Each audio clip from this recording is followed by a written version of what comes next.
So I think what we'll do for the sake of time is I'll try to direct these specific questions to individuals, and then if other folks. Let's go back to these cases. Hopefully there's a little more clarity here. So the first case was a patient with basically typical reflux symptoms, preoperative workup, who had a normal endo flip. And so the questions are, I guess I'll direct this to Dr. Pandolfino.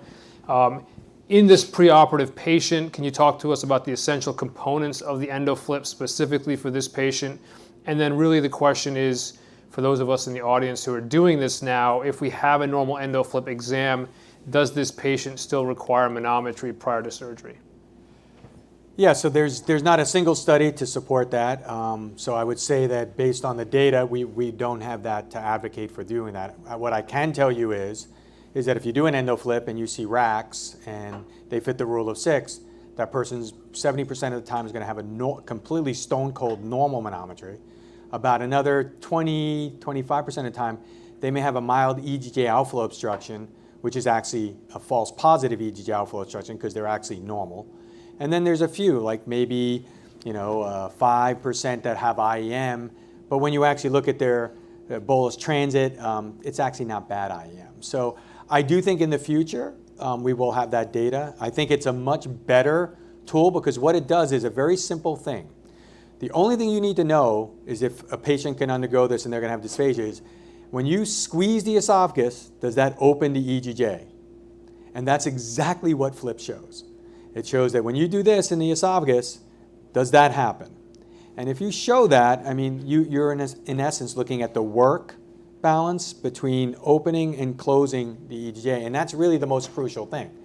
So I think in the future we'll probably see that, but I don't think we have the data now. So for the next, I would say 12 months, I would still continue to do high-resolution manometry in those patients. Great. And Abe, any different opinions? Right. Without outcome data, I don't think we can encourage people to do it. I think it'll also take time to get surgeons and advanced endoscopists comfortable with us saying flip racks, are as good as manometry primary peristalsis, even though, as we've mentioned, we think it might be even better.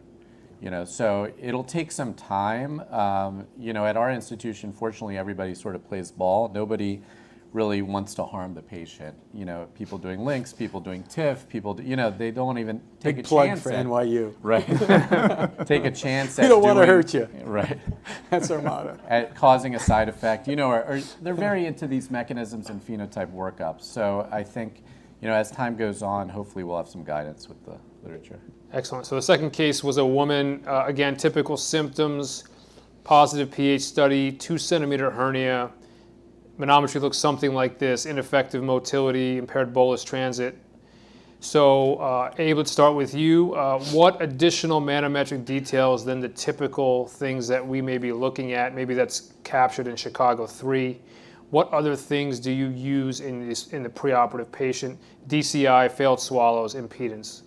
Right. And how do you use them? Yeah, so I think definitely the multiple rapid swallow, you would want to do at least one. In fact, there's some data to support you should do 3 and perhaps take the best one out of that. You look at the bolus transit, there's no real guidance to structurally say, well, this is exactly what's going to cut off sort of a relevant ineffective motility from an irrelevant one.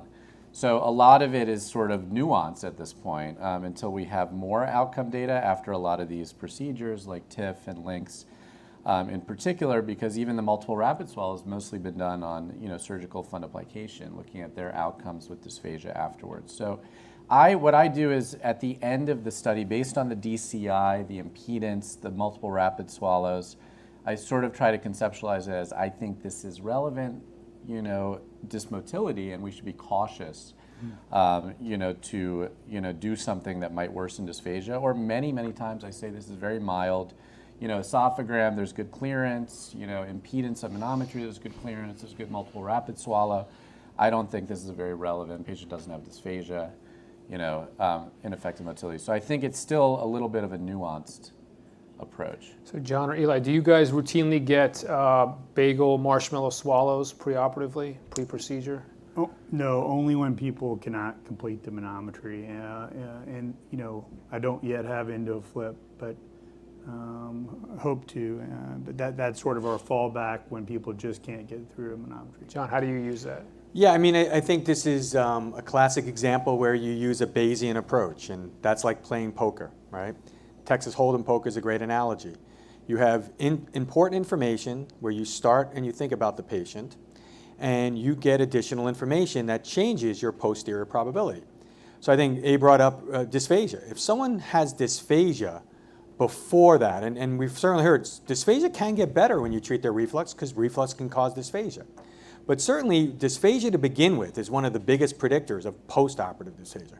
So if they start with dysphagia, I'm a little nervous, right? And then their anatomy, right? So you've done their endoscopy and then you look at their anatomy. Well, okay, do they have a large hernia? If someone's had a large hernia for a long time, that affects the esophagus. The esophagus has been in an accordion position. Sometimes it's even fibrosed. It's hard to move. You know, it affects it. And that gets to that decision, okay, when you're pulling down that hernia, do you need to do a lengthening position operation? And do you need to deal with that? And that I always leave to the surgeon because I'm not a surgeon, but I'm certainly cognizant of that. So when we look at those kind of clinical things, you know, I might be nervous about a patient and then my pretest probability is higher. And then I get their manometry and their manometry looks beautiful. Okay, well, they're probably going to be fine. But if then I get the manometry and say they have dysphagia and they have a pretty good size hernia, and then I get their manometry and then even though they have a hernia, they have a kind of an obstruction, you know, pattern, which is probably just from the hernia. And that's an important thing. When you see that obstruction pattern or a large hernia, it's likely a false positive. They call it the kinky catheter syndrome. But You call it? no, Arash Babai calls it that, not me. That's Maybe we from should his call it the paper. kinked catheter. Yeah, so not he the likes to kinky. call it the kinky catheter syndrome. But and it's really true that it does cause that. But if they have pretty significant IEM, and usually for me that's like 7 swallows that are ineffective or failed, you know, then I'm like, ooh, I'm a little bit more worried. And then, you know, I look at the multiple rapid swallow. And if the multiple rapid swallow looks really good, you know, then I'm like, oh, well, maybe they can get something. You know, and then, but in that person, I do tend to get an esophagram, you know, to look at bolus transit, you know, whether it's with a barium tablet or marshmallow, whatever your radiologist wants to use. And then I look at the clearance and look at that. And, you know, with all of those things together, I make my best guess. Because that's what you're doing when you play poker, right? I have all these cards, I know what I have, I don't know what this other person has, but I have a pretty good probability that I'm going to win this hand. But it's not perfect. And I think that's an important thing to bring back because the most common reason people have dysphagia, and this is something that needs to be said here, the most common reason people have dysphagia after surgery is because of the surgery. It's because they have a hernia, a complication, it's too tight. That's really much more dominant in this. I mean, it's not just because the peristalsis is weak. The esophagus has amazing ability to augment, and that's what you see. There were early studies that said, oh, peristalsis got better with fundoplication, because you were creating a transient obstruction. That's not severe, but it was more than it encountered before. So it looks more vigorous. So you have to take all of these things, and we're never going to, what's going to happen, there will be a computer machine learning tool that'll give you the probability, and that's how it'll happen. And it'll say, this is a 90% probability of having good outcome. That doesn't mean it's going to be a good outcome, because if it's a tight Nissen and it's long, that person may still have dysphagia. So I think we have to get away from this idea that we're going to be able to give people 100% certainty that these people are going to be okay, because there are too many other, you know, features that are in the play here to do this. So it's an important concept. So one question, real quick. How do you decide which patients with ineffective motility will you send directly for TIF, not even consider links, or if you're still doing them, traditional fundoplication? So is there a patient that you will say, all right, we kind of know who the people who can never not get surgery, but who are you going to send for TIF based on manometry? I mean, I think the Nissen thing is a big issue. I think there are a lot of surgeons who don't even do Nissens anymore. They basically just only do partials because of this issue with dysphagia, and the overall rate of reflux is not all that different. So why would you put the patient at a higher risk for this and doing a more, like you showed very elegantly in those, twisting it more. So I think a lot of people have moved towards that. So for me, it's more, you know, telling people don't do the Nissen, you know, and really focus more on a partial or a TIF would be kind of how I separate them out. But, you know, even when you get down to these scleroderma patients, I've had scleroderma patients who have horrific symptoms, and their lives are horrible. And I say to them, listen, you're at a high risk of getting dysphagia, or they're a lung transplant candidate, and we need to improve their reflux for them to stay on the list. You'll die if we don't do something about this, you know? So then when you get into those situations, you know, yeah, we'll try this to see if we can get people through. And they may have dysphagia, but you know what? It's better having dysphagia than being dead. You know, I mean, when you come to that, right? Or destroy your lungs. So it's always a balance. And I think you have to put the scenario. So I've sent people with scleroderma for a fundoplication. Partial, but still a fundoplication, which is a contraindication.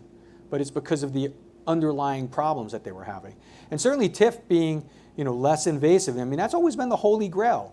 Let's try to get less invasive so that we can treat patients in an outpatient setting with less risk. And that's where, you know, I think the sweet spot of trying to find is very important. I have to say, I've liked the toupee.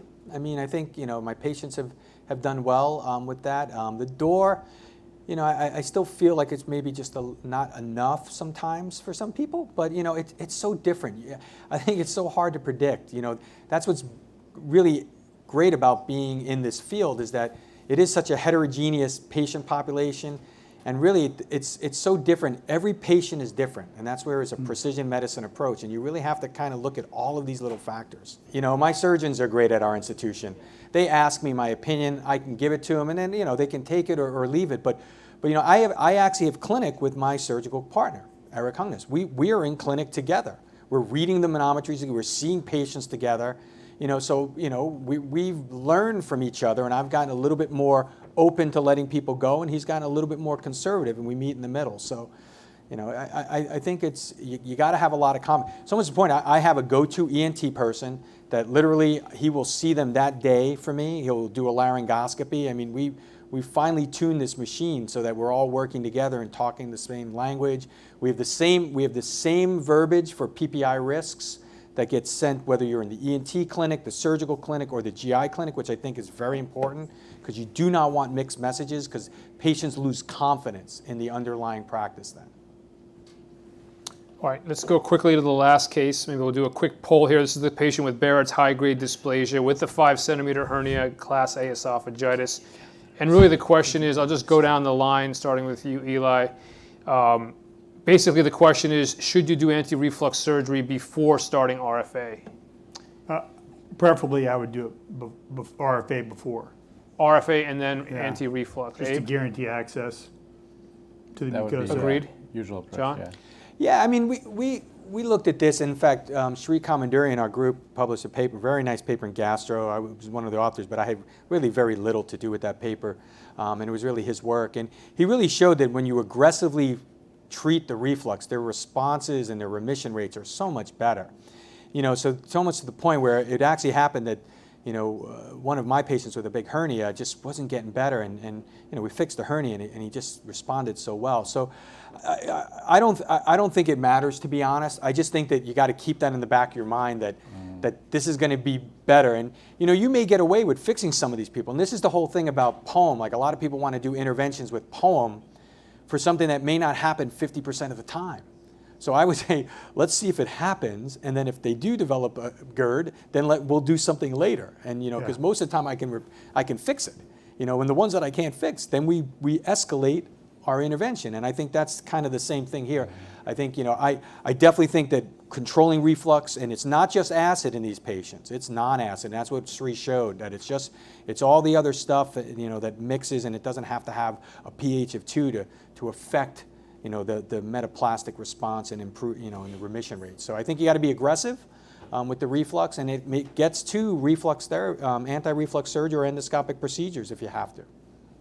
Yeah, I think you have to have a conversation. I mean, if your radiologist wasn't trained, maybe if they're younger, they weren't trained maybe to do this, you can, I mean, there's very well established published protocols for timed esophograms, and there's the bagel marshmallow swallow, it's been standardized as well, what to give, how many swallows it has to clear. I mean, you could just have a meeting with a radiologist that's actually reading most of your esophograms. It's in their literature, so I think that should be pretty easy to get done. And they're not mutually exclusive. So what we did, we sat down with them and said, listen, we want time barium esophograms with barium tablets. They do the time barium first. If that clears, they do the barium tablet. If that clears, then they'd go to a standard esophageal protocol, which is, they'll escalate, they'll do the oral pharyngeal cine first, and then they'll do the esophageal cine, then they'll give, the crystals, and then they'll, go on, and it's, they're not mutually exclusive, because you don't need to do a full-on esophagram when they have achalasia. You fill it up and they have a column up to here. You're done, right? You don't want to give a barium tablet then. So I think if you say it saves them a lot of time too, because sometimes they're just done in like 5 minutes and they're like, oh, great. Okay, so I think with that, we'll break. If you guys want to take 10 minutes, grab your food. Dr. Pandolfino will start at noon with the lunch and learn. Thank you. You got 10 minutes.